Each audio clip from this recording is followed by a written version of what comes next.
गांव की बहू। क्या सावित्री, मैंने सुना है कि मालती की बहू ने अपने सास ससुर को घर से निकाल दिया है। अब क्या कहूं, आजकल की बहुओं का कोई भरोसा नहीं है, कब क्या कर दें। मालती की बहू को देखकर कौन कह सकता था कि वो ऐसी निकलेगी। तू सही कहती है। आजकल की बहुओं को देख मुझे तो बड़ा डर लगता है। कहीं मेरी बहू भी ऐसी निकल गई तो। नहीं नहीं, मैं तो गांव की सीधी सादी लड़की से अपने बेटे की शादी करवाऊंगी। इस तरह एक दिन गायत्री अपने बेटे की शादी गांव में रहने वाली मीना नाम की लड़की से करवा देती है। ये लीजिए माँ जी, आपके लिए गर्मा गर्म नाश्ता और चाय। अरे वाह बहू, सच कह रही हूँ, जब से तू इस घर में आई है मुझे तो बड़ा आराम है। तेरे जैसी बहू तो किस्मत वालों को मिलती है। का माँ जी, अब इतनी भी तारीफ मत करिए ना।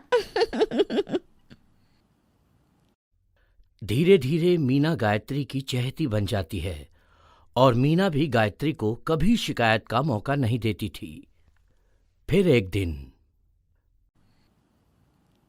ये ले बहू, आज मैं बाजार से तेरे लिए साड़ी लाई हूं। साड़ी देखते ही मीना का मुंह लटक जाता है।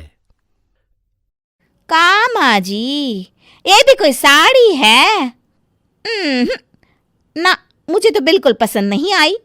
अरे लाना ही था तो कोई अच्छी महंगी वाली साड़ी ले आती मेरे लिए। आप तो ये सस्ती साड़ी उठा लाई। मुझे नहीं ना चाहिए आपकी ये साड़ी, आप ही पहनिए इसे। अरे ये क्या बहू, तू तो आजकल कुछ ज्यादा ही नखरे दिखा रही है।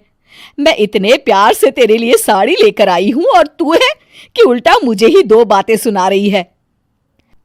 अरे माँ जी, आप अपने लिए तो बड़ी डिजाइनदार और महंगी महंगी साड़ियां खरीदती हैं और मेरे लिए ये सस्ती साड़ी ले आई।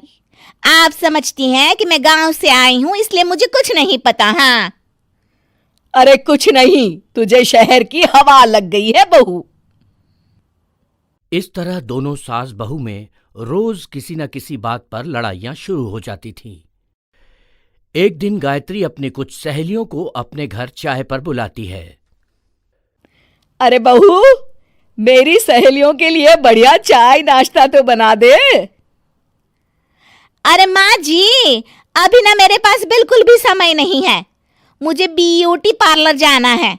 चाय नाश्ता आप ही बना लीजिए। हाँ, तू कब से ब्यूटी पार्लर जाने लगी है?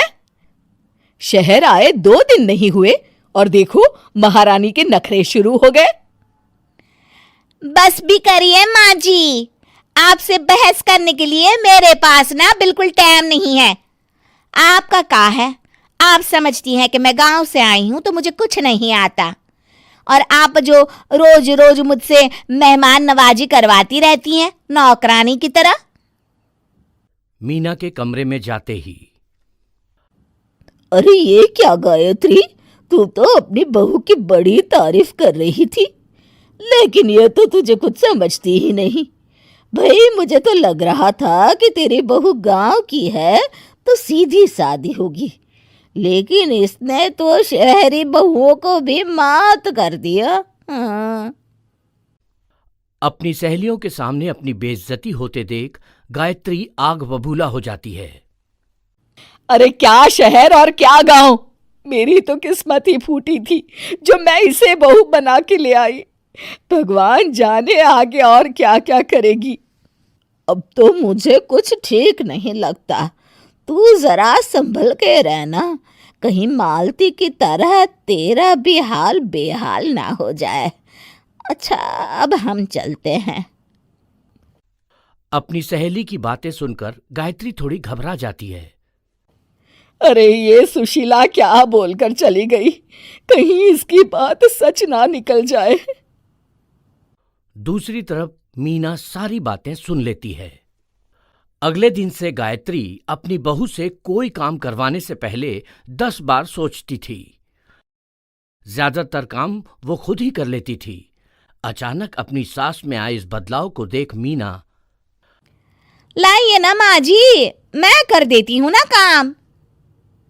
एक बात पूछूं माँ जी, आजकल ना आप बड़ी चुप चुप सी रहती हैं और अब मुझसे झगड़ना तो दूर, मुझसे खुल के बात तक नहीं करती आप। कुछ नहीं बहू, ऐसे ही। मीना अपनी सास की मंशा भांप जाती है और मुस्कुराते हुए कहती है, अरे माँ जी, चिंता मत करिए, मैं आपको घर से नहीं ना निकालने वाली।